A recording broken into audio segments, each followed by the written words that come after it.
Hi everyone, welcome back or welcome to my channel. Today I'm here to tell you about the first two things that I have made from the Tilly and the Buttons Love at First Stitch book. I'm sure you'll all at least be aware of this book, if not own this book, but yeah, I've told myself that I'm going to actually go through the whole book, kind of pattern by pattern, because it's got such good instructions in it and it introduces you to more techniques as each pattern goes along.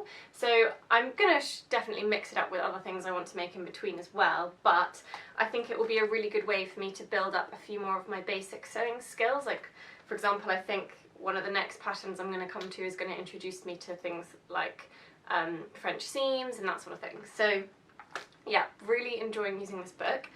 So the very first chapter in the book is the Bridget scarf. So here's a beautiful picture of Tilly herself wearing one of her Bridget scarves, and it teaches you how to make either like a long sort of thin one, or you can make like a triangle shaped one or like a square one, you know, where you could wear it sort of draped around your back with like a triangle bit pointing down your back.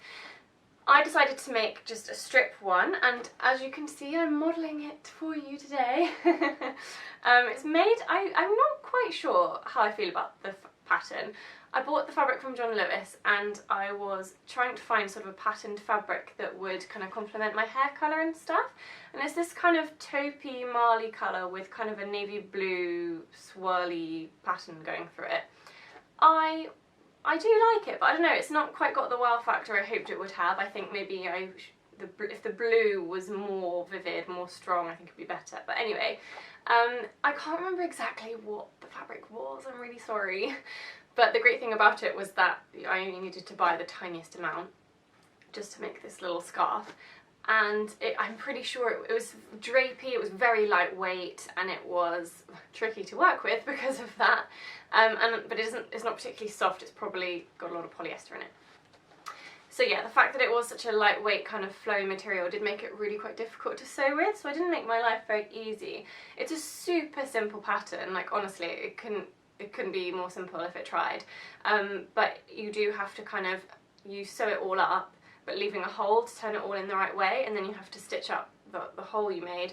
And when I was stitching up that hole I'd made, it all kind of kept slipping out of place, so that was a little bit tricky. So I think next time I make one of these I'll probably use like a more sturdy fabric that won't give me so much trouble. But I guess it was good for me as a beginner to practice using some slippery fabric with something that's very simple.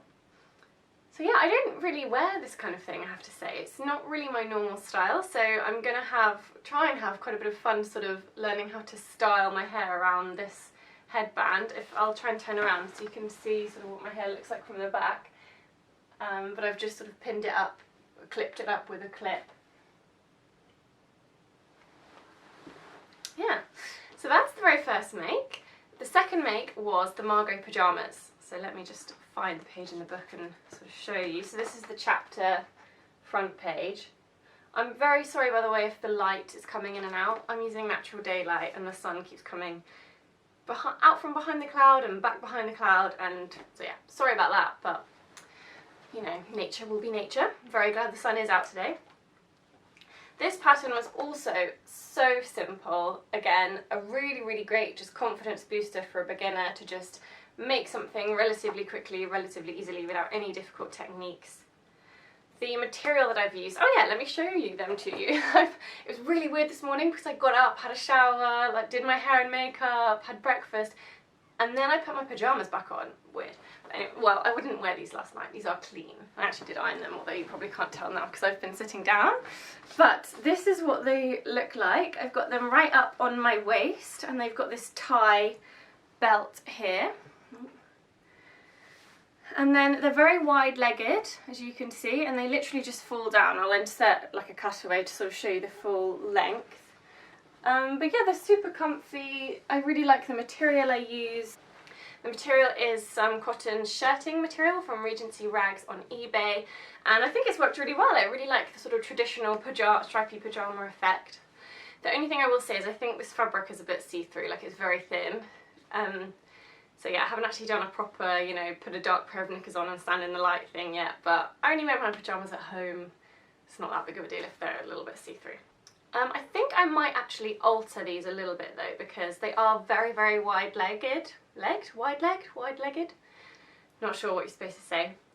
Which some people might really, really like, but I think I might prefer them a little bit more streamlined, so I might take them in just a little bit down the outside. The only trouble that I had with this pattern was with the waistband. So essentially you have to fold the waistband down and sew it in order to create a channel for the drawstring to go through. So I'm going to try and show you on my traced off pattern. I think this is a problem with either my cutting or my tracing. When I've looked at the actual pattern that comes with the book, I think this problem doesn't exist. I think it's something I've created. But essentially when I folded this top piece, so you have to fold this top piece down and then sew it along here, and that then creates your channel. But I basically found that, look, can you see here that I've got a little gap there? I'm not sure if you're going to be able to see, but I've got like a gap here between the edge. So it basically meant that this piece was shorter than this piece, so I had a load of like gathering and spare fabric when I was trying to stitch it all round. So it has resulted in me having a bit of a pucker here, which is really annoying, but with the drawstring effect I don't think you notice it too much. Very annoying, but not the end of the world. I've learnt my lesson. I'll make sure that I'm more careful with cutting and tracing next time.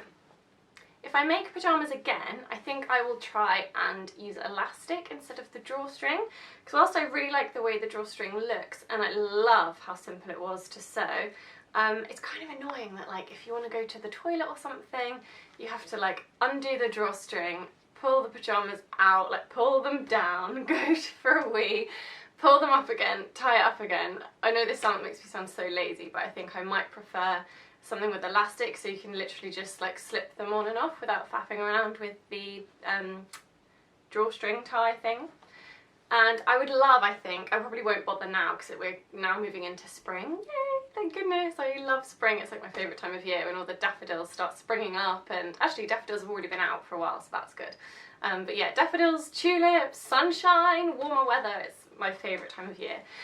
Yeah, so I probably won't bother doing this yet, but I would love to make some of these pyjamas or similar pyjamas with some, what is it called, like brushed, is it brushed cotton? You know, that really lovely soft, like wintry, warm, snuggly fabric. So maybe when it comes towards the end of the summer, like approaching autumn, I'll maybe try and find some nice brushed cotton, maybe in like a tartan. I think tartan pyjamas are always nice. So yeah, those are my first two makes from Tilly and the Buttons Love at First Stitch.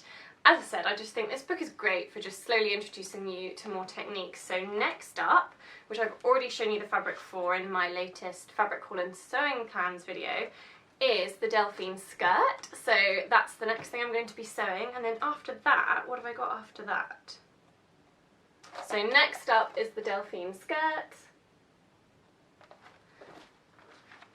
And after that is the Megan dress, and I'm really excited for the Megan dress because I just think it's such a lovely, simple shape that could be made in tons of different fabrics. Oh, did that make the camera go crazy? Yeah, definitely did.